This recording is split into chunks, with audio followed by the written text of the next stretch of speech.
I was always in the shadow of my golden brother Henry. When he got good grades, his parents were happy, and when I tried, I was scolded. Events spun in my life 8 years ago. My brother set me up and ruined my life. I was falsely accused of a serious crime. Instead of support from my family, I received only betrayal. I was alone. But finally, the truth surfaced out. A little bit about myself. I am the youngest of two brothers. Henry has always been a golden child. No matter how he behaved, he couldn't do anything wrong in the eyes of our parents. One of the most striking expressions of their favoritism was that when Henry got bad grades, his parents cheered him up and worked with him to improve his grades, while I always received "I'm so disappointed with your results," even if I had good grades. Or, for example, for his school graduation, he got a new car and a big party, and I got the equivalent of $500 and a pat on the back. He wasn't a bad brother, but most of the time we always did our own thing. I didn't complain much, but I felt that I also needed to move out and explore the world on my own. I entered college in another city, and 5 years later I received an MBA degree. Master of Business Administration (MBA) is a qualifying master's degree in management. It implies the ability to perform the work of a middle and senior manager (PP). I managed to find a job in my hometown. During my studies, my communication with my family was minimal, except for birthdays and attending them on holidays. My brother never excelled in his studies. He barely managed to finish high school. Henry dropped out of college, and his parents helped him open a small hardware store so that he could get back on his feet. I was happy for him, but I was busy with my life. Just then, Jenny appeared in my life as a lover whom I met in college, originally from the same city as me.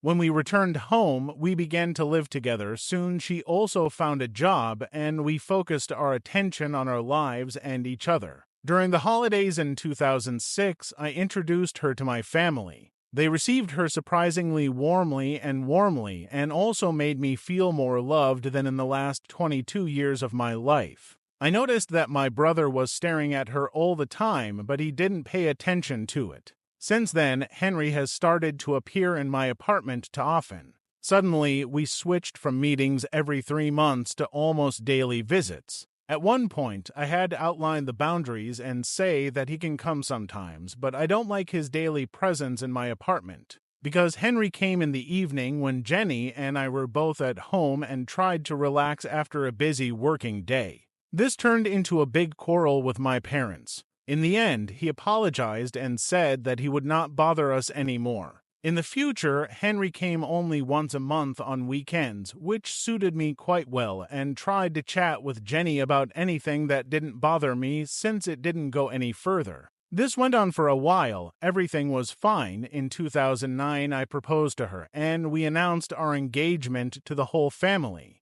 My parents were happy for me, but Henry just shook my hand and left a small party that I organized on this occasion. After that, I haven't seen him for several weeks. We got married in 2010. At the same time, I noticed that my brother had a girlfriend. Let's call her Kate. I thought that now he will finally be able to leave his feelings for Jenny in the past and focus on his own life. Their relationship developed very quickly. They got married almost 9 months later in 2011. Our marriage was wonderful. In the same year, 2011, we had our first daughter, Alice, and in 2013, the second, Sarah. However, Henry and Kate's marriage was not very successful, and in 2012 they broke up. A few weeks after the divorce, Kate wrote to me that Henry was obsessed with Jenny, and that was the main reason for their breakup. I apologized to her and wished her all the best. I talked to Jenny and asked her about how her former daughter-in-law communicated with her, and she told me that Kate was always a little cold and detached from her from the very beginning.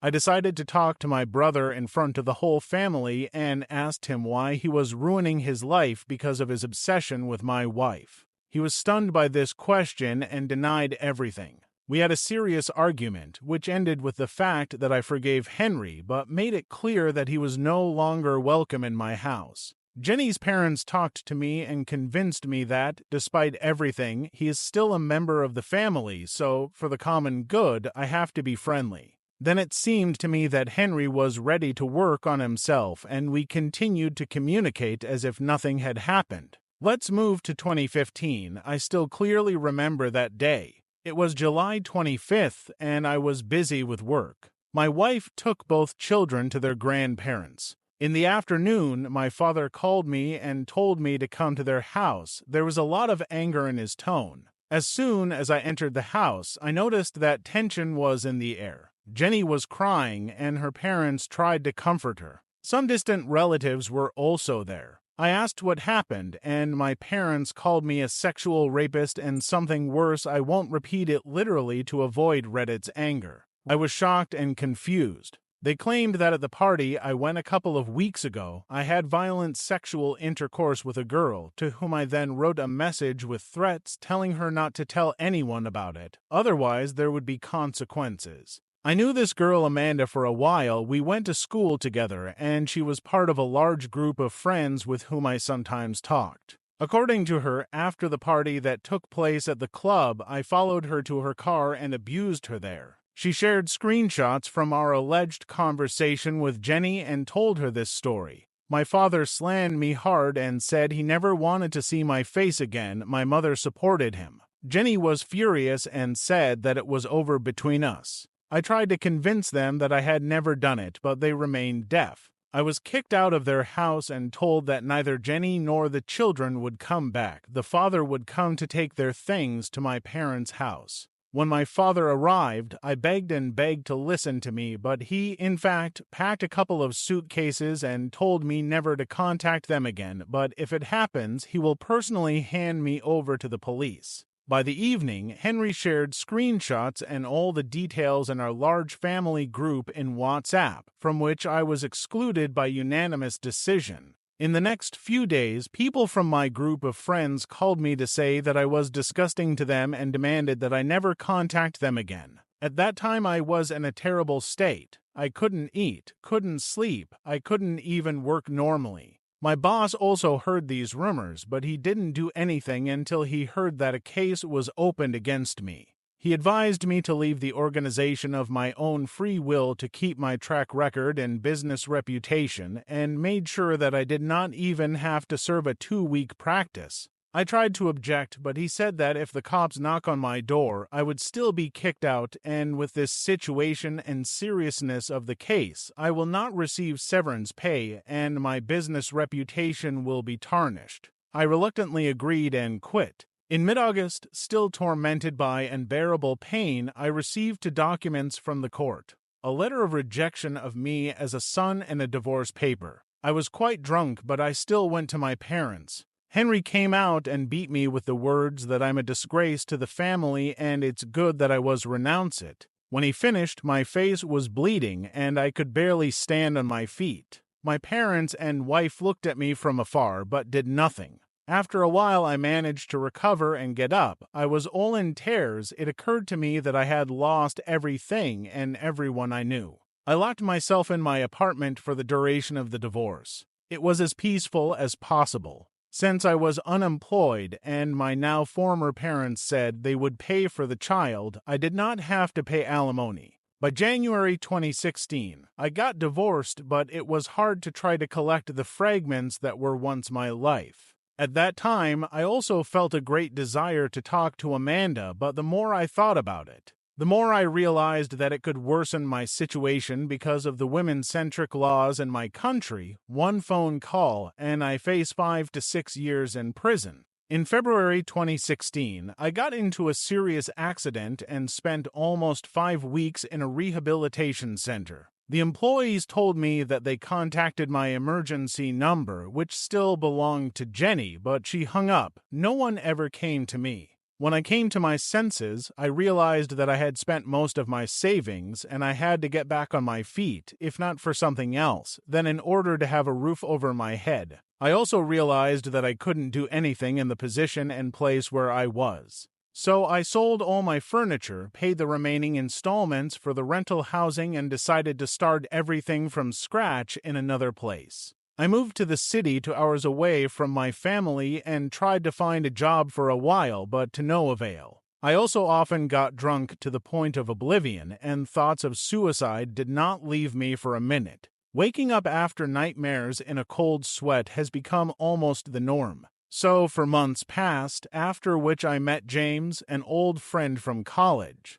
At that time, he was a quiet guy and did not communicate with anyone, and it was strange to see him after so many years. He was the one who singled me out from the crowd and called me by name. We greeted each other and talked a little about our lives. I told him that I was in the city looking for a job. He said that he had just quit and was planning to open his own management consulting firm, and then invited me for a drink, where after long conversations about our professional life, he offered me to work with him, as he needed a couple of people who knew their business. I agreed, realizing that I needed to work to distract myself from dark thoughts, but said that I wanted to meet him and his team and talk to them before we moved forward. 2 days later, he introduced me to another guy, Derek, and said that there would be only 3 of us. I shook hands with Derek and said that before we continue, I need to tell something. I told about everything that happened to me during this time, about how I was disowned and how I got divorced because of it. I tried to hold back tears, but I didn't succeed.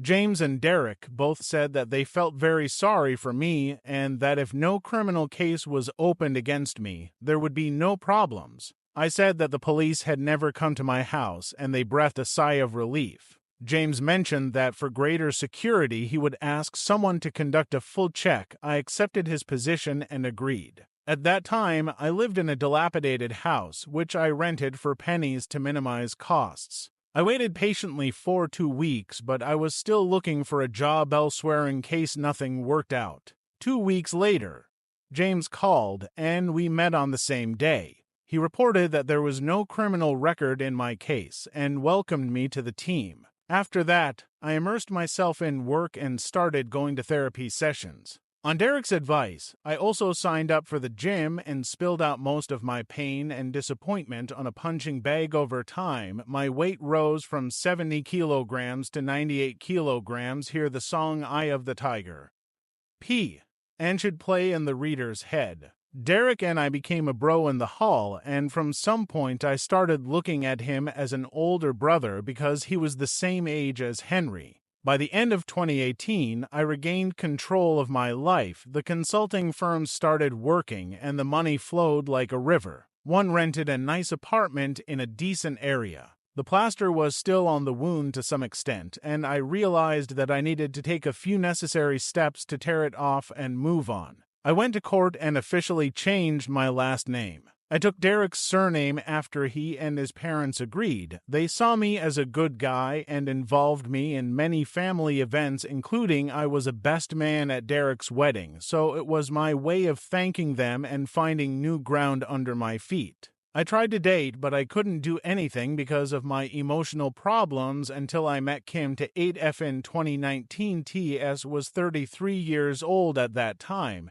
PP. Kim is half Korean, half Italian. I met her in a coffee shop where I had coffee and sometimes sat with a laptop. She worked as a barista. Our communication was limited to the necessary few words to place an order, but one day, when Derek and I were there, he noticed that Kim was constantly looking at me and told me that I should ask her out on a date. I approached on cotton feet, experiencing an extreme degree of indecision, but overcame myself and invited her to meet later on the same day. We had a nice date, and she said she hoped we could see each other again. I knew that next time everything would go about the same as on my other dates. I told the girls about my past, and they ran away, but I never blamed any of them because I understood everything. On a second date, when I invited Kim to lunch, I decided to tell her that I wanted to tell her about my past so that she could make a conscious choice. I told her that I had never thought and could not think of doing this to someone, and that I was still trying to overcome the consequences, and that she needed to know what she was getting into before we even thought about further dates.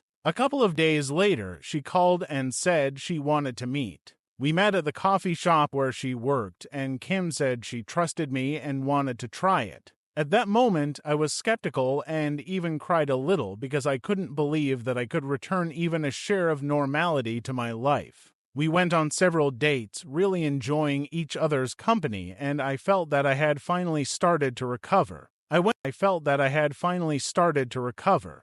on my first vacation in many years. We flew to Europe together and generally had a great time. When the K virus struck me in 2020, we continued to communicate on the phone and FaceTime. In the second half of the year, when everything was back to normal, Kim asked if she could move in with me, and I agreed. She was fired from the coffee shop and she was looking for a job. When we moved in, it turned out that she cooks amazingly, and then I suggested Kim to try to open her own place and start a culinary business. By mid-2021, with the financial support of her parents and mine, she opened a cloud restaurant, Cloud Kitchen, delivery-only restaurant according to the delivery-only model. Online-only restaurant, catering business, serving customer orders exclusively online or by phone app, which, in fact, delivered food to nearby areas. We both had a good time. Although I still had a lot of emotional problems, I didn't think about killing myself anymore, but nightmares still continued to dream periodically.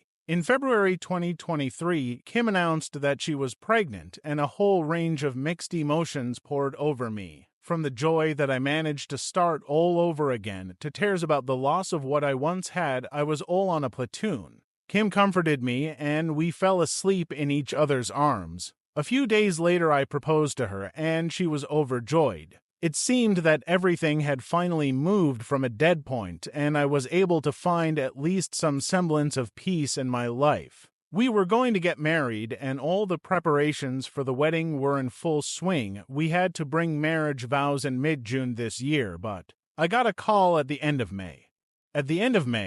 I got a call from an unknown number. When I received the call, I heard a woman crying, and someone said, "Hi, it's Amanda." I immediately recognized this voice and dropped the call, trying to contain my anger. Kim was with me in the room. She saw my face and came up, worried. I tried to hold back tears and anger and told her who it was when the bell rang again. This time Kim picked up the phone and turned on the speakerphone. There was a guy on the other end. He explained that he was Amanda's fiancé, and she wants to confess what happened then. She picked up the phone from him and began to apologize again and again, not stopping crying. Kim led most of the conversation while I was sobbing.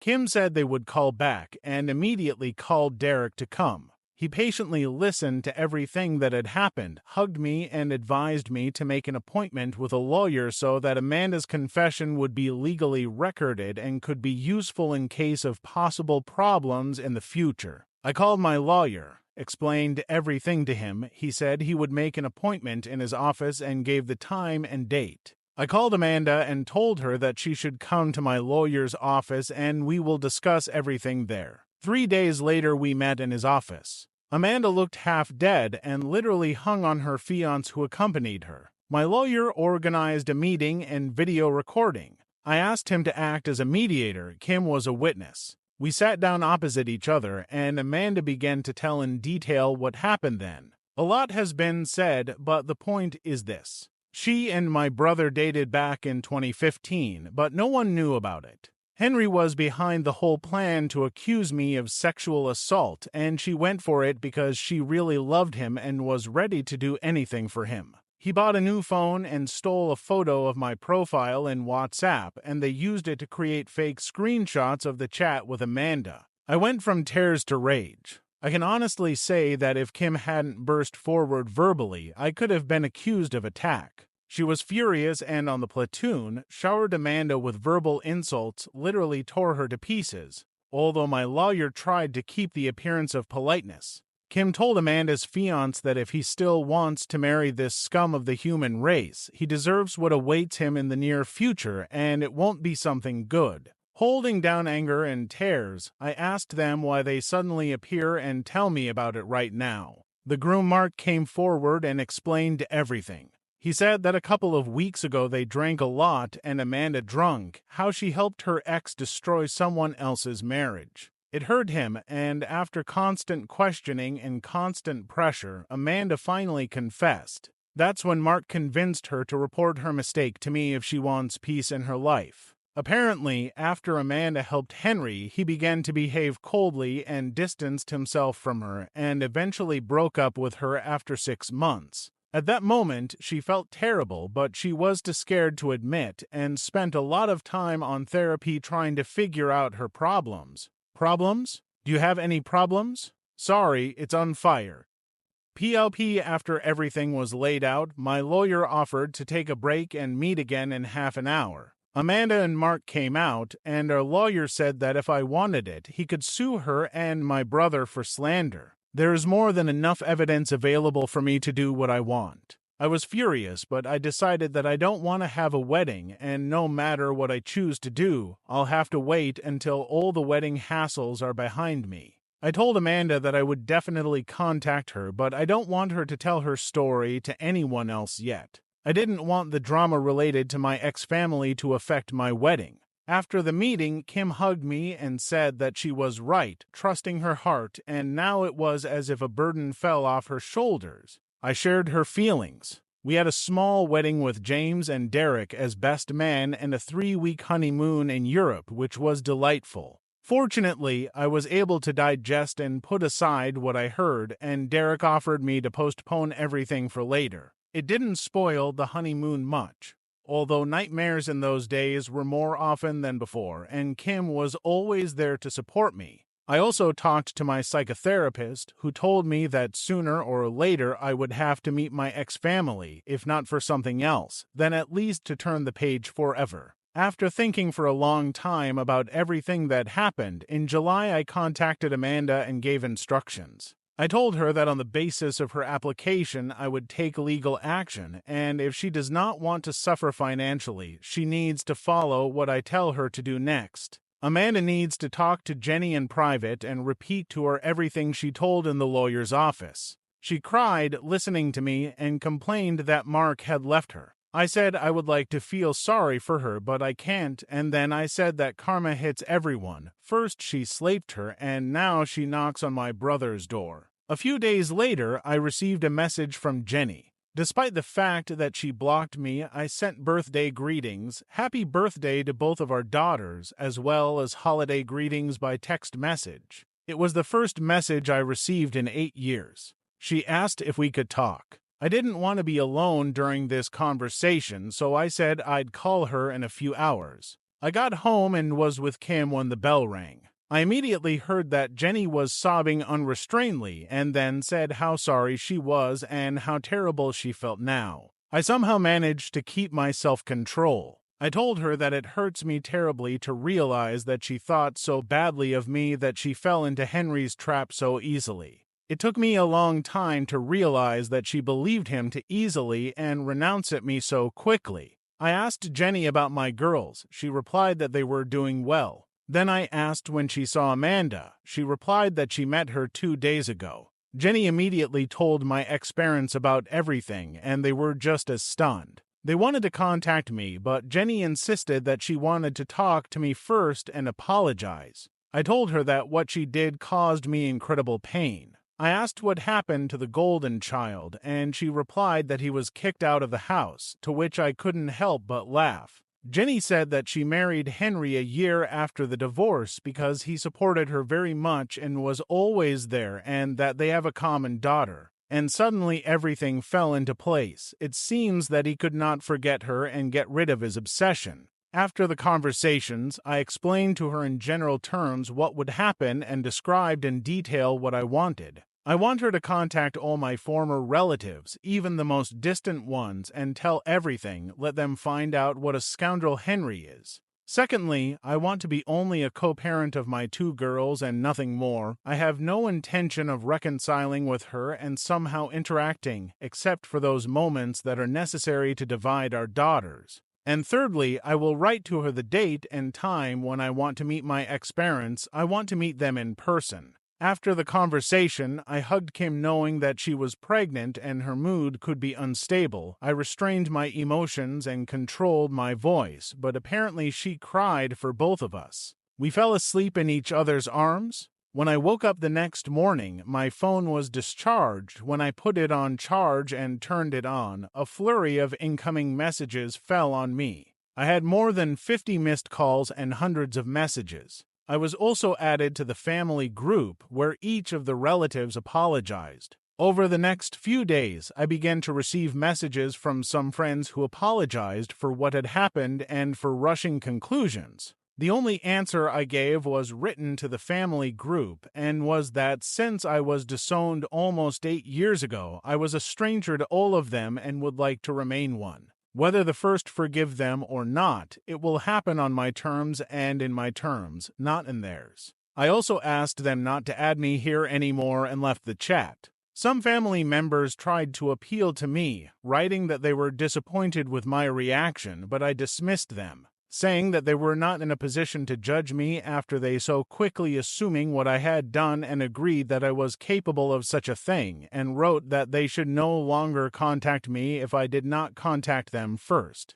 A couple of weeks later, I called Jenny and told her that I wanted her to bring my girls for the weekend so I could spend time with them. Kim, being as delightfully cheeky as ever, said that she also wanted to meet her stepdaughters. We argued a lot. Mostly I said that since she is pregnant, she needs to take care of herself, but all my ships, full of logic and extortions, crashed about her truly Asian intransigence and I gave up. We met in a public park. Jenny looked a little disheveled, but it seemed that she tried to look as good as possible. I saw Alice 12 and Sarah 10 for the first time in 8 years. They have grown and changed so much the only memories of them remained in my phone in the form of their childhood photos, as I was blocked on all social networks. Jenny burst into tears and tried to hug me, but I put both hands forward, stopping her and introduced Kim to her as my wife. In response, she burst into even more violent sobs.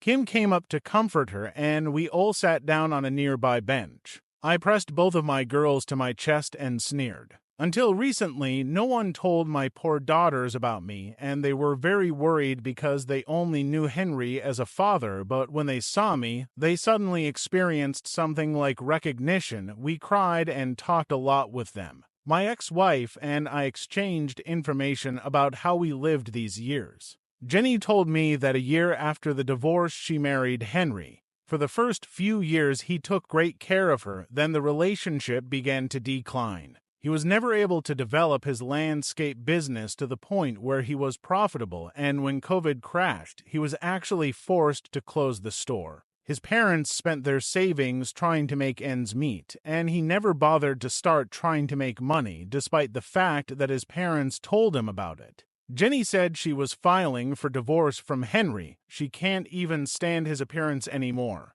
I told her that she is free to do whatever she wants. It has nothing to do with me and is not interested in me. After that, I told her some details of the further development of events. In fact, I wanted Alice and Sarah to attend family therapy sessions with me so that we could heal. They were deprived of their real father, and it's time to fix everything. I want to be a part of their life. I also wanted them to stay with me and Kim on weekends, but I told her that we would have to wait with that, since we will soon have our own child, and I want to direct all my energy to him for now. And finally, Jenny said that my parents want to contact me. I corrected her and said that they were anyone but my parents. I still have a renunciation letter that they sent along with the divorce papers, and I have nothing to do with them. But both she and Kim said that it would help me turn the page. So I agreed and told her that I would let you know when and where I would meet them. I booked a hotel for her and said that I want her to stay in our city for the night while I stay with my girls a little longer. Tomorrow will be Sunday, and we will be together all day. This Sunday we really spent together. This time I took them around the sights and surroundings of the city, and we really enjoyed the time spent. Before leaving, both hugged me warmly, and I promised them that I would see them next week. I told Jenny that she doesn't need to take the girls to family therapy sessions. I'll come to them myself. I received a good recommendation from my therapist to a therapist in my hometown, and we had good first introductory sessions. The therapist said that sooner or later the girls would need to find out what my ex-brother had done, and I told her that they would find out in due time. She suggested that I write about it here on Reddit and get some outside views on my situation. I can honestly say that if it weren't for Derek, who pushed me, I probably wouldn't have achieved anything and wouldn't have reached the point I had reached. Since I restored the connection with my daughters and began the healing process, life began to be filled with new colors. Kim and I were actively preparing for the birth of our child. Every day was full of care and expectation, as well as joy from the fact that we started a new chapter with it. I felt that our happiness is not just a need, but a necessity. Every time I saw Alice and Sarah, I realized more and more how much I missed them. I tried to be as involved as possible in their lives, being a source of support and love.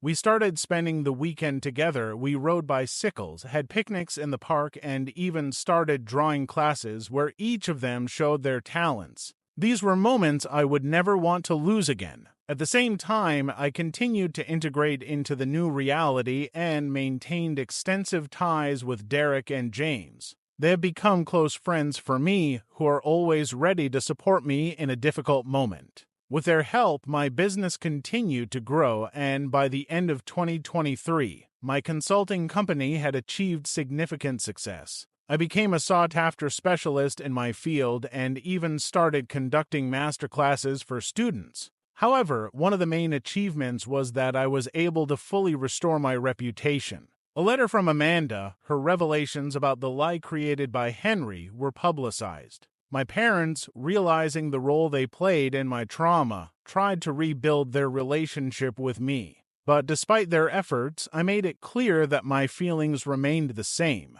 I treated them completely differently. For me, they were nothing more than people who shared my trouble, and I did not feel any obligations to them. Over time, I decided to meet them, but only to express everything that has accumulated in recent years. I invited them to a cozy cafe not far from my new office. My heart was pounding in my chest when I saw their faces after so much time. They looked like the most ordinary people. The morning rays of the sun lit up on them. During the conversation, I spoke frankly. I reminded them of the pain they caused not only to me, but also to my children, and how important it was to support me at the beginning of my journey. It was difficult for them to listen, and I noticed how their eyes filled with tears. It caused double feelings in me. I didn't want a room full of sympathy, but it was these feelings that helped me better understand their perspective. Don't expect forgiveness from me, and don't set any conditions. Your actions caused irreparable damage and crippled not only my life, but also the lives of my children. I'm here because you're also part of our history, but the further path depends solely on you, I told them. The truth about Henry and Amanda continued to surround me like a heavy cloud veil. Over time, both filed a defamation lawsuit against him, but I decided to leave these issues to the lawyers. The most important thing was to create a safe space around me for my new family. Kim, pregnant with our first child, provided me with the support she had never lacked before. She inspired me to share my sufferings and experiences, showed how important it is to be open and honest. Every evening, when we took shelter under the blanket, I shared with her stories about my past and how it affected me. I realized that she doesn't judge me, but just wants to understand and support me. We were looking forward to our girl, and this wait became something magical for us. Considering the experience I got with my previous daughters, now everything has changed. I became an attentive and understanding father who knew how important it was to be near. On the day our daughter was born, I was completely amazed that I held her in my arms. She changed everything in my life. Holding her in your arms is a feeling that cannot be described in words. I looked at her little fingers and realized that everything that had happened before was behind us and only a bright future was waiting for us ahead. Now we had a goal: to create a family based on love, trust, and mutual understanding. I was sure that I would be able to overcome any negativity from the past for the happiness of this baby and all my loved ones. So I moved forward, and although memories of sadness from the past still sometimes made themselves felt, I knew that I had everything I needed to cope with the consequences. I put an end to the negative legacy left by all those who tried to control my destiny. Now I knew that they no longer had such an opportunity. Writing down this story, I understand that everyone has the right to make a mistake in life, but it is very important to be able to learn from them in order to meet the future with hope and curiosity. Despite everything, the most important conclusion is that the uprising is not just a return to the old, but the creation of something completely new.